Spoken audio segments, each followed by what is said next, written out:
It's me by Ibrahim. Welcome back to another vlog. അപ്പോൾ ഇന്നത്തെ ഒരു വീഡിയോ ഡേ ഇൻ മൈ ലൈഫാണ്. കുറച്ച് പ്രൊഡക്റ്റീവ് മോർണിംഗും അതേപോലെ തന്നെ 2-3 പ്രോഗ്രാംസും കാര്യങ്ങളൊക്കെ ഉണ്ട്. അപ്പോൾ അതിൻ്റെ വീഡിയോസും ഒക്കെ ഉൾപ്പെടുത്തിയിട്ടുള്ള ഒരു വ്ളോഗാണിത്. മാക്സിമം ഞാൻ ലെങ്ത്ത് കൂട്ടാൻ ശ്രമിച്ചിട്ടുണ്ട്. വീഡിയോ ഇടുന്ന സമയത്തൊക്കെ കുറച്ച് പേരൊക്കെ എന്നോട് പറയാറുണ്ട് ലെങ്ത്ത് കൂട്ടി വീഡിയോ ചെയ്യുന്നുള്ളത്. അപ്പം അതിനെ മാനിച്ച് ഞാൻ കുറച്ച് ലെങ്ത്ത് കൂട്ടിയിട്ടുണ്ട്. നമ്മുടെ ഓരോ ഡേയും നമ്മൾ വിചാരിക്കുന്ന പോലെ ഹാപ്പി ആയിട്ട് എൻഡ് ചെയ്യണമെന്നുണ്ടെങ്കിൽ ആ ഡേൻ്റെ സ്റ്റാർട്ടിങ് നമ്മൾ നല്ലത് ചെയ്യണം. നമ്മൾ നല്ലത് ചെയ്താലാണ് നമുക്ക് പടച്ചോൻ നല്ലത് തരുള്ളൂ. അതുകൊണ്ട് പടച്ചോൻക്ക് വേണ്ടിയിട്ട് പ്രയർ ചെയ്യുക, അല്ലെങ്കിൽ നിസ്കരിക്കുക. അതിൽ തഹജ്ജുദും കൂടി നിങ്ങൾക്ക് ഉൾപ്പെടുത്താൻ പറ്റുന്നുണ്ടെങ്കിൽ നിങ്ങളുടെ ലൈഫിൽ ഏറ്റവും ബ്യൂട്ടിഫുൾ ആയിട്ടുള്ള ഒരു ഡേ നിങ്ങൾക്ക് ഉണ്ടാക്കിയെടുക്കാൻ പറ്റും. So do try it. സൂര്യനൊക്കെ ഉദിച്ചു കഴിഞ്ഞാൽ ഞാൻ ഫസ്റ്റ് ചെയ്യുക ഈ കർട്ടനൊക്കെ ഒന്ന് റിമൂവ് ആക്കിയിട്ട് കുറച്ചേരം ഒന്ന് പുറത്ത് നോക്കി നിൽക്കും. എന്നിട്ട് ആ വെളിച്ചം അകത്തേക്ക് കയറുന്ന രീതിയിൽ കർട്ടനാക്കി വെക്കും. കാരണം റൂമിലേക്ക് ഈ വെളിച്ചം വരുന്ന സമയത്ത് ഒരു പോസിറ്റീവ് ഫീൽ ഉണ്ടാക്കിയെടുക്കും. ഞാൻ എല്ലാ ദിവസവും മുടങ്ങാതെ ചെയ്യുന്നൊരു കാര്യമാണ് നീറ്റ് വൈക്ക് റൂമൊക്കെ ഒന്ന് ഫോക്കസ് ചെയ്യുക എന്നുള്ളത്. ആ റൂമിൽ റീസെറ്റ് ചെയ്യാനുള്ളതൊക്കെ റീസെറ്റ് ചെയ്യുക, ഓർഗനൈസ് ചെയ്യാനുള്ളതൊക്കെ ഓർഗനൈസ് ചെയ്യുക, ബെഡൊക്കെ ഒന്ന് മേക്ക് ചെയ്ത് വെക്കുക. അങ്ങനെ ചെയ്യുന്ന സമയത്ത് നമുക്കൊരു സാറ്റിസ്ഫാക്ഷൻ ഫീൽ ചെയ്യും. ഒട്ടുമിക്ക ആളുകളുടെയും കംഫർട്ടബിൾ ഏരിയ എന്നുള്ളത് റൂമാണല്ലോ. അപ്പോൾ ആ റൂമിൽ ഇങ്ങനെയൊക്കെ ചെയ്ത് വെക്കുമ്പോൾ അല്ലെങ്കിൽ റീസെറ്റ് ചെയ്ത് വെക്കുമ്പോൾ നമുക്കൊരു കംഫർട്ടബിൾ നല്ല രീതിയിലുണ്ടാവും. അതേപോലെ തന്നെ എനിക്ക് ഏറ്റവും ഇഷ്ടമുള്ളൊരു കാര്യമാണ് ഈ ക്യാൻഡിൽസൊക്കെ കത്തിച്ച് വെക്കുക എന്നുള്ളത്. അങ്ങനെ ചെയ്യുന്ന സമയത്ത് ഒരു പോസിറ്റീവ് ഫീലൊക്കെ ഫീൽ ചെയ്യാറുണ്ട്. ഞാനെപ്പോഴും ഈ പോസിറ്റീവ്, കംഫർട്ടബിൾ, സാറ്റിസ്ഫാക്ഷൻ എന്നൊക്കെ പറഞ്ഞാൽ എന്താ വെച്ചാൽ എനിക്ക് അങ്ങനെയുള്ള സംഭവങ്ങളൊക്കെ ചെയ്യാൻ ഭയങ്കര ഇഷ്ടമാണ്. കാരണം അങ്ങനെയുള്ളതിനൊക്കെ ഞാൻ ഇമ്പോർട്ടൻസ് കൊടുക്കുന്ന ഒരാളാണ്. അങ്ങനെ ചെയ്യുന്ന സമയത്ത് നമ്മൾ സ്വാഭാവികമായിട്ടും ഹാപ്പി ആയിട്ട് ഇരിക്കാൻ നമുക്ക് പറ്റും, പോസിറ്റീവായിട്ട് ഇരിക്കാൻ പറ്റും, കംഫർട്ടബിൾ ആയിട്ട് ഇരിക്കാൻ പറ്റും, നമുക്ക് നല്ല സാറ്റിസ്ഫാക്ഷൻ നമ്മുടെ മൈൻഡിന് കൊടുക്കാൻ പറ്റും. അതുകൊണ്ട് ഞാനതെപ്പോഴും ചെയ്യാൻ ശ്രമിക്കാറുണ്ട്. ഇതിപ്പോൾ ഞാൻ ചെയ്യണത് എന്താ വെച്ചാൽ എൻ്റെ കയ്യിൽ 2025 ഒരു പ്ലാനർ ഉണ്ട്. ആ പ്ലാനറിൽ ടു ഡു ലിസ്റ്റ് മാർക്ക് ചെയ്യാനും ഗ്രാറ്റിറ്റ്യൂഡ് എഴുതാനും സെൽഫിന് വേണ്ടി ചെയ്യേണ്ട എക്സസൈസുകൾ, അതേപോലെ തന്നെ വാട്ടർ ഡ്രിങ്കിങ്, അങ്ങനെ മാർക്ക് ചെയ്യാനുള്ള ഒരു പ്ലാനറാണത്. അപ്പോൾ ഞാനിപ്പോൾ ചെയ്തുകൊണ്ടിരിക്കുന്നത് ഇന്ന് ചെയ്ത് തീർക്കേണ്ട ടാസ്കുകളും അതുപോലെ തന്നെ ഗ്രാറ്റിറ്റ്യൂഡും എത്ര വാട്ടർ ഡ്രിങ്ക് ചെയ്യണം എന്നുള്ളതും ഒക്കെ ഒന്ന് മാർക്ക് ചെയ്ത് വെക്കുകയാണ്. അങ്ങനെ ചെയ്യുമ്പോൾ ഉണ്ടാകുന്ന ബെനിഫിറ്റ് എന്താ ചോദിച്ചു കഴിഞ്ഞാൽ ഡെയിലി ചെയ്ത് തീർക്കേണ്ട ടാസ്കുകൾ മടി കൂടാതെ കംപ്ലീറ്റ് ചെയ്യാൻ ഈ ഒരു പ്ലാനർ നമ്മളെ മോട്ടീവ് ചെയ്യും. അതിനിപ്പോൾ 2025 പ്ലാനർ എന്നുള്ള ഒരു ബുക്കൊന്നും വേണ്ടി ആവശ്യമൊന്നുമില്ല.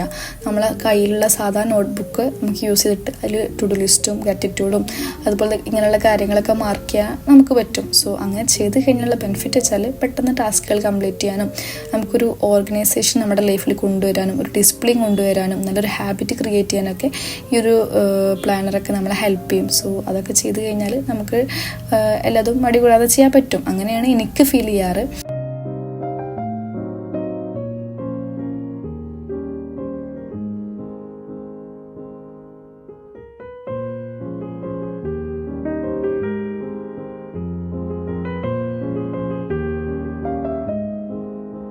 അതിൻ്റെ കൂടെ തന്നെ ഞാൻ ചെയ്യുന്നൊരു പരിപാടിയാണ് ജേർണലിംഗ് എന്നത്. ഞാൻ ചെയ്യുന്ന ജേർണലിങ്ങിൽ അങ്ങനെ സ്റ്റിക്കേഴ്സോ അല്ലെങ്കിൽ പോളറോയിഡ് പിക്സോ അങ്ങനെയൊന്നും ഞാൻ ചെയ്യാറില്ല. ഞാൻ എൻ്റെ ഇമോഷൻസ്, എൻ്റെ ഫീലിങ്സ്, എൻ്റെ ബേഡ് സിറ്റുവേഷൻസ് ആണെങ്കിൽ ബേഡ് സിറ്റുവേഷൻസ്, എൻ്റെ ഗുഡ് സിറ്റുവേഷൻസ് ആണെങ്കിൽ ഗുഡ് സിറ്റുവേഷൻസ് ഒക്കെ എഴുതി തീർക്കാറാണ്. അങ്ങനെ ചെയ്യുന്ന സമയത്തുള്ള ബെനിഫിറ്റ് എന്താ വെച്ചാൽ ഭയങ്കര റിലാക്സേഷനാണ് നമ്മുടെ മനസ്സിനും നമ്മുടെ ശരീരത്തിനൊക്കെ. സോ അത് ചെയ്യണം നല്ലതാണ്. അത് ഞാൻ അങ്ങനെ ഒരുപാട് നല്ല ബുക്കിൽ അങ്ങനെയൊന്നുമില്ല, ജേർണലിങ്ങിനെ പറ്റി അതേ ബുക്കിൽ തന്നെ അങ്ങനെയൊന്നുമില്ല. എൻ്റെ കയ്യിലൊരു നോട്ട്ബുക്ക് ഉണ്ടായിരുന്നു. ആ നോട്ട്ബുക്കിൽ ഞാൻ എൻ്റെ എല്ലാ ഫീലിങ്സും ഞാൻ എഴുതി വെക്കാറുണ്ട്. അത് നമുക്ക് നല്ലൊരു ഗുഡായിട്ടുള്ളൊരു കാര്യമാണ്. സോ ഇത്ര തന്നെ.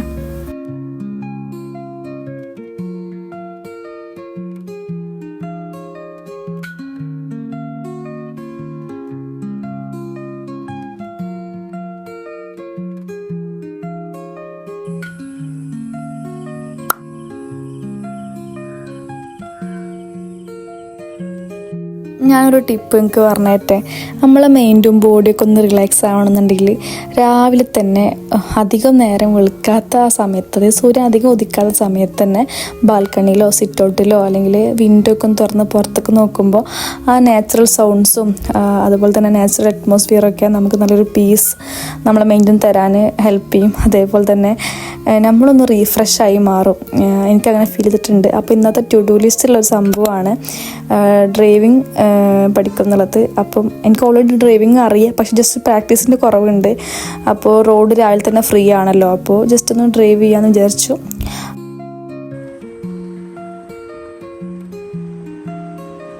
നെക്സ്റ്റ് ടാസ്ക് എന്നുള്ളത് നമ്മുടെ വാഷ് ചെയ്യാനുള്ള ക്ലോത്ത്സും കാര്യങ്ങളൊക്കെ ഒന്ന് അറേഞ്ച് ചെയ്ത് വെച്ചിട്ട് അതിൽ വാഷിംഗ് മെഷീനിൽ കൊണ്ടിടാറാണ് സാധാരണ ചെയ്യാറ്. അപ്പോൾ അതിന് വേണ്ടിയിട്ട് ഇങ്ങനെ ക്ലോത്ത്സൊക്കെ എടുത്ത് വെക്കുകയാണ്. അത് കഴിഞ്ഞിട്ട് ഞാൻ സാധാരണ ഇങ്ങനെയുള്ള ബാസ്ക്കറ്റിലാണ് ഡ്രസ്സുകളൊക്കെ ഒന്ന് സ്റ്റോർ ചെയ്ത് വെക്കാറ് വാഷ് ചെയ്യാനുള്ളത്. അപ്പോൾ പിന്നെ നമ്മൾ വാഷ് ചെയ്യാനുള്ള എടുത്ത് കഴിഞ്ഞാൽ പിന്നെ ആ ഒരു ബാസ്ക്കറ്റ് വെറുതെ ഇരിക്കുകയാണല്ലോ ഫ്രീ ആയിട്ട്, അപ്പോൾ സ്പേസ് അവിടെ പോവല്ലേ. അപ്പോൾ ഞാൻ അത് എടുത്ത് കഴിഞ്ഞിട്ട് ജസ്റ്റ് ഒന്ന് ഫോൾഡ് ചെയ്ത് എടുത്ത് വെക്കുകയാണ്.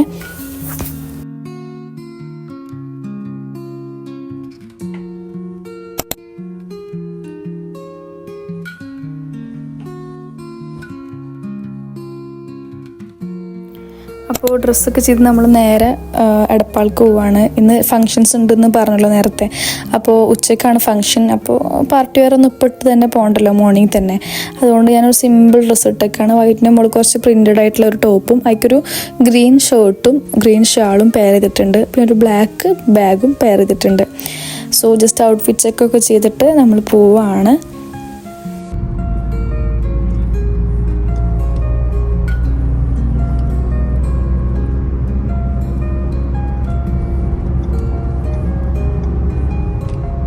അപ്പോൾ നമ്മൾ ബ്രേക്ക്ഫാസ്റ്റ് കഴിച്ചിട്ടില്ല, അത്രയും നേരത്തെയാണ് നമ്മൾ പോകുന്നത്. അപ്പോൾ വീട്ടിൽ എത്തിയിട്ട് വേണം ബ്രേക്ക്ഫാസ്റ്റ് എന്തെങ്കിലും കഴിക്കണം എന്നുണ്ടെങ്കിൽ. സോ ഉമ്മ ഒരുപാട് ഫുഡും കാര്യങ്ങളൊക്കെ നമുക്ക് വേണ്ടി കരുതിയിട്ടുണ്ടായിരുന്നു. നല്ല വിശപ്പുള്ളതുകൊണ്ട് തന്നെ നല്ലോണം കഴിച്ചു. അതിന് ശേഷം ഒന്ന് റെസ്റ്റ് എടുത്തിട്ടാണ് നമ്മൾ ഫംഗ്ഷന് പോണത്. നമുക്കൊരു വെഡ്ഡിങ് ആണുള്ളത്, ഉച്ചക്കാണല്ലോ. അപ്പോൾ ഒരു പാർട്ടി വെയർ കോസ്റ്റ്യൂം എടുത്തിട്ടുണ്ട്. പിന്നെ ആസ് യൂഷ്വൽ ഒരു ചെറിയ സ്കിൻ കെയറും കാര്യങ്ങളൊക്കെ ചെയ്ത്. ഇപ്പോൾ ഞാൻ മാത്രം സ്കിൻ കെയർ ചെയ്താൽ പോരല്ലോ, ആളും കൂടി സ്കിൻ കെയർ ഒക്കെ ചെയ്ത് കൊടുക്കണം എന്നാണ് ആൾ പറയാറ്. അപ്പോൾ ഞാൻ ചെയ്യണ പോലെ തന്നെ ചെറുതായിട്ടൊക്കെ ആളൊന്ന് ചെയ്ത് കൊടുത്തു. അപ്പോൾ ഇതാണ് എൻ്റെ ഒരു ഫൈനൽ ലുക്ക്. പക്ഷെ എനിക്കെന്തോ ഒരു ഡിസ്കംഫർട്ട് ഉണ്ട് ഗ്ലാസ്സൊക്കെ വെച്ചിട്ട്. പക്ഷെ കുഴപ്പമില്ല, നമുക്ക് വെക്കണമല്ലോ. അപ്പോൾ എൻ്റെ ഉമ്മൻ്റെ കസിൻ ബ്രദറിൻ്റെ മോളെ കല്യാണമായിരുന്നു. അപ്പം അതിന് പോയി. ഇതാ ജസ്റ്റ് ഇങ്ങനെ വീഡിയോസൊക്കെ എടുത്തു.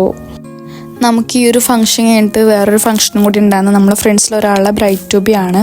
അപ്പോൾ വീട്ടിൽ പോയി പെട്ടെന്ന് റെഡി ആയിട്ട് നമ്മൾ പോവുകയാണ്. ഫംഗ്ഷൻ വരുന്നത് ബീച്ചിൽ വെച്ചിട്ടാണ്. നമ്മൾ ഫ്രണ്ട്സ് എല്ലാവരും കൂടിയിട്ട് ചേർന്ന് നടത്തുന്ന ഒരു പരിപാടി കേട്ടോ. അപ്പോൾ ബ്രൈഡിനും ഗ്രൂമിനും നമ്മൾ പ്രോഗ്രാം കൊടുക്കുന്നുണ്ട്. എല്ലാവരും കൂടിയിട്ട് ഓരോന്ന് സെറ്റ് ചെയ്യുമ്പോഴും പുറത്തുനിന്ന് ഒരാളെയും വിളിക്കാതെ നമ്മൾ തന്നെ എല്ലാം സെറ്റ് ചെയ്യുമ്പോഴും നമ്മൾ തന്നെ എല്ലാം ചെയ്യുമ്പോഴും ഭയങ്കര രസമാണ് കേട്ടോ. നമ്മൾ എപ്പോഴെങ്കിലാണ് ഇതുപോലെ കൂടാറുള്ളൂ. ഞാൻ മുന്നത്തെ വ്ളോഗിലൊക്കെ ഇവരെ കാണിച്ചിട്ടുണ്ട്. നമ്മൾ 5 ഫ്രണ്ട്സാണ്. അതിൽ 3 പേരുടെ കല്യാണം കഴിഞ്ഞ് 4ാമത്തെ ആളുടെ കല്യാണമാണ് ആവാൻ പോകുന്നത്. അപ്പം അവളാണ് ബ്രൈഡ്. ഇപ്പോൾ ഈ വൈറ്റ് ഷർട്ടിലാണ് ഗ്രൂം ഉള്ളത്.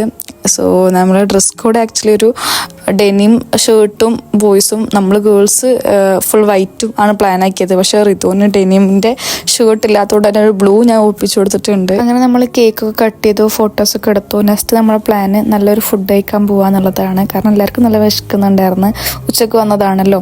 അപ്പോൾ ഇപ്പോൾ ഏകദേശം ഒരു 4 മണി കഴിഞ്ഞിട്ടുണ്ട്. സോ നമ്മൾ നല്ലൊരു റെസ്റ്റോറൻറ്റ് നോക്കി നടക്കുകയാണ്. എടപ്പാളും ചങ്ങരങ്ങളും ഒരു ഈവനിങ് കഴിക്കാൻ പറ്റുന്ന റെസ്റ്റോറൻറ്റ് വളരെ കുറവാണെന്ന് ഞങ്ങൾക്ക് ഇപ്പോഴാണ് മനസ്സിലായത്. അവിടെ ഓൾറെഡി ഉള്ളതൊന്നും അത്ര നല്ല ഫുഡുള്ള റെസ്റ്റോറൻറ്റ്സ് ഒന്നുമല്ല. അങ്ങനെ നമ്മൾ പിന്നെ ഫൈനലി കണ്ടുപിടിച്ചു റെസ്റ്റോറൻറ്റ്. ഇൻസ്റ്റഗ്രാമൊക്കെ നോക്കിയിട്ടാണ് കണ്ടുപിടിച്ചത്.